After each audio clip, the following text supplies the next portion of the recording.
નમસ્તે દીકરીઓ. ગઈકાલે આપણે પ્રકરણ 8 શરૂ કર્યું, જેમાં આપણે પર્યાવરણ અને માનવ વર્તનના ઘટકો વિશેની થોડી વાતો કરી હતી. આજે આપણે ફરી આ પ્રકરણમાં આગળ વધીએ અને માનવ વર્તન ઉપર પર્યાવરણની જે અસરો થાય છે એની વાત કરીએ. આ મુદ્દો ખરેખર ગંભીરતાથી લેવાની વાત છે કે ફક્ત અભ્યાસ માટે નહીં, પણ આપણું વર્તન પર્યાવરણને કેટલી હદે નુકસાન કરે છે એ સમજવાની વાત છે, જાણવાની વાત છે. તો માનવ વર્તન ઉપર જે પર્યાવરણની અસર થાય છે એ પહેલાં સમજી લઈએ અને પછી આપણે પર્યાવરણની ઉપર માનવ વર્તનની જે અસર થાય છે એની પણ વાત કરીશું. કે માનવ ઇતિહાસની અંદર જોવા મળે છે કે લોકોની અંદર પૂર, ધરતીકંપ, અન્ય કુદરતી આપત્તિઓ એનો સતત એક ભય હોય છે કે ક્યારે શું કંઈ થઈ જશે નક્કી નહીં. અત્યારે તો હવે ટેકનોલોજીનો સમય છે, પણ ખરેખર આ ટેકનોલોજીએ ઘણા બધા જોખમો ઊભા કર્યા છે. એ માનવ સર્જિત છે, એ કુદરતી આપત્તિ નથી, માનવ સર્જિત આપત્તિ છે, જેને પર્યાવરણીય તણાવ કહેવામાં આવે છે. જોકે આ તણાવને પહોંચી વળવાના માર્ગ હવે આપણે નક્કી કરવા પડશે, શોધવા પડશે. તણાવ તો ઘણા છે, જેમ કે ઘોંઘાટનું પ્રદૂષણ છે, હવાનું પ્રદૂષણ છે, ભીડ કે ગીચતાનું પ્રદૂષણ છે. આ બધું માનવ સર્જિત છે. જેમાંથી આપણે ઘોંઘાટના પ્રદૂષણની વાત કરીએ તો બિનજરૂરી, અણગમતો કે પછી વ્યક્તિ ઉપર નિષેધક અસર ઉત્પન્ન કરતો અવાજ એ ઘોંઘાટ છે. સાવ નકામો અવાજ. અને આ ઘોંઘાટની અસર એ ઓફકોર્સ આનંદદાયક નથી હોતી, ગમે એવી નથી હોતી. તમે પોતે ઘરની બહાર નીકળતા હશો, ટ્રાફિકમાં જતા હશો, તમારું પણ પોતાનું ધ્યાન જતું હશે, અથવા તો બની શકે કે તમારી પોતાની એ ટેવ પણ હોય કે જરૂર ન હોય તો પણ હોર્ન મારશે. શું જરૂર છે હોર્ન મારવાની? તમે અન્ડરસ્ટેન્ડિંગથી વાહન ચલાવી શકો છો. હોર્ન મારવું કે પોતાનું, જો દરેક વ્યક્તિનું પોતાનું ઇમ્પોર્ટન્સ હોય, ઘરમાં હોય, એ જ્યાં કામ કરે છે ત્યાં હોય, પણ રસ્તા ઉપર ઘણાને ઇમ્પોર્ટન્સ બતાવવું હોય એટલે જરૂર ન હોય એટલા મોટા અવાજના હોર્ન રાખે, જે ખરેખર ધ્યાનાકર્ષક પ્રવૃત્તિ છે મનોવિજ્ઞાનની ભાષામાં. તો એને આપણે એવોઇડ કરીએ, કારણ કે દરેકને આવા અવાજો ગમતા નથી હોતા. તો આપણે આપણો વિચાર છોડીને બીજાનો વિચાર કરતા શીખીએ. એનીવેઝ, આ ઘોંઘાટથી જે અવાજ ઉત્પન્ન થાય છે એ ખરેખર વિક્ષેપ પહોંચાડનારો મનોવૈજ્ઞાનિક સ્વરૂપનો અવાજ છે. આપણે એનાથી ઉત્તેજાઈ જઈએ છીએ આવેગિક રીતે અને અત્યંત ઉશ્કેરાટ અનુભવીએ છીએ. તો ઘોંઘાટની સમસ્યા ખરેખર મનોવૈજ્ઞાનિક સમસ્યા છે. કોઈ પણ અણગમતો અવાજ એને આપણે ઘોંઘાટ કહી શકશું. ઘણી વખત મ્યુઝિક, ધારો કે લાઉડ સ્પીકરમાં વાગતું ડીજે, તો એ પણ આપણને ઘણી વખત ગમતું નથી હોતું, તો ત્યારે એ ઘોંઘાટ લાગે છે. આ અવાજનું પ્રદૂષણ એ પ્રતિકૂળ શારીરિક અને માનસિક અસરો ઉત્પન્ન કરે છે. એ વ્યક્તિની અંદર તીવ્ર ઉત્તેજના કે પછી તણાવ કે પછી એકાગ્રતામાં વિક્ષેપ, વાંચન શક્તિમાં ઘટાડો, ગ્રહણ શક્તિમાં ઘટાડો, કર્તૃત્વમાં ઘટાડો, આવી પરિસ્થિતિઓનું સર્જન કરે છે. ઘોંઘાટની પ્રતિકૂળ અસરો મોટા ભાગે ઘોંઘાટની તીવ્રતા, એના અવાજની અપેક્ષિતતા અને વ્યક્તિની ગ્રહણ શક્તિ ઉપર અસર કરે છે. જો લોકો ખૂબ જ ઘોંઘાટવાળા વાતાવરણમાં રહેતા હોય તો એની શારીરિક અને માનસિક શક્તિઓ વધારે વપરાય છે. એટલે વધારે વપરાશના કારણે જ્યારે મૂળ કાર્ય કરવાનું હોય ત્યારે એની શક્તિ ખોરવાઈ જાય છે. તો આસપાસના અવાજનું અપ્રિય અવાજ તરીકેનું મૂલ્યાંકન એ ઘોંઘાટનું મુખ્ય કારણ છે. અચાનક આવતો અવાજ, અણધાર્યો આવતો અવાજ એ અવાજ પ્રત્યેની પ્રતિકૂળ પ્રતિક્રિયાનું બીજું મુખ્ય કારણ છે.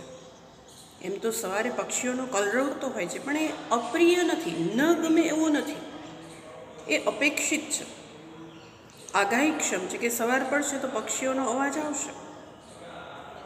તો આપણે એની સાથે વર્ષોથી એડજસ્ટ થઈ ગયા છીએ.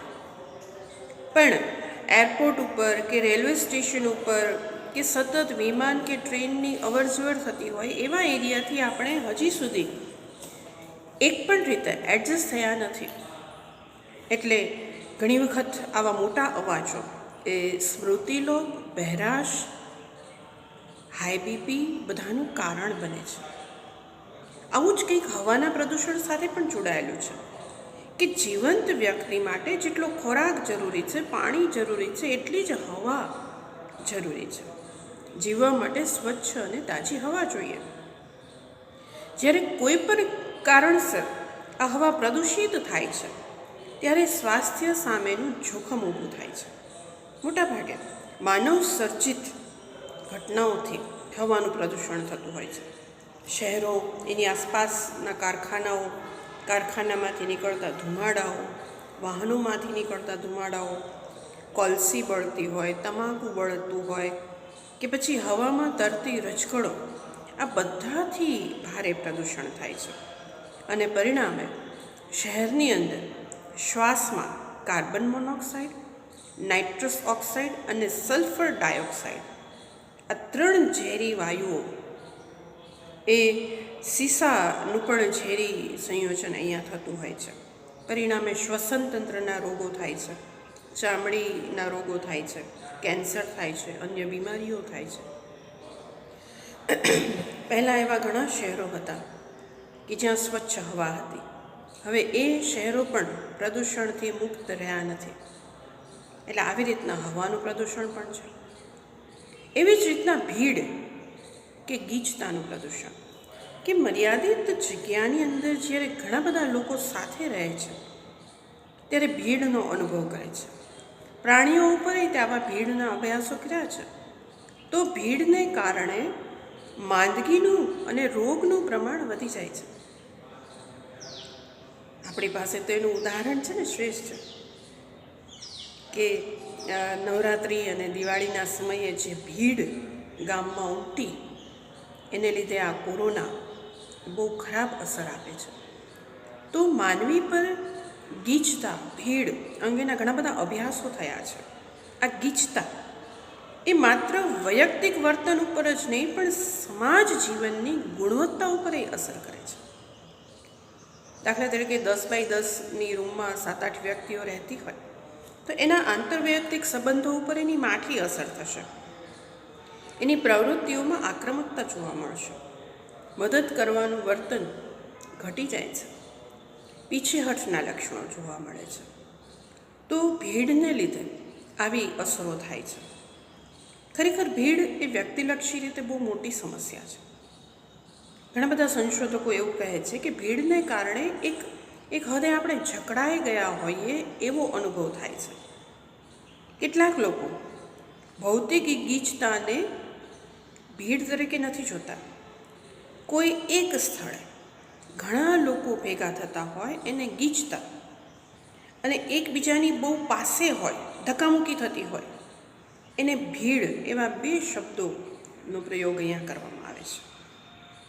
ખરેખર ગીચતા એ દર ચોરસ ફૂટે વ્યક્તિઓની ચોક્કસ સંખ્યાનો નિર્દેશ કરે છે, જ્યારે ભીડ એ વ્યક્તિઓની એકબીજાની અડોઅડ હોવાની સ્થિતિનો નિર્દેશ કરે છે. ગીચતામાં સંઘભાવના હશે, પણ ભીડમાં આવી ભાવના હોતી નથી. ભીડની ઘણી બધી અસરો થાય છે. કાર્યકર્તૃત્વ ઉપર, આંતરવૈયક્તિક સંબંધો ઉપર ઘણી બધી અસરો થાય છે. જ્યારે શારીરિક, માનસિક સ્વાસ્થ્ય ઉપર પણ નિષેધક અસરો આપે છે.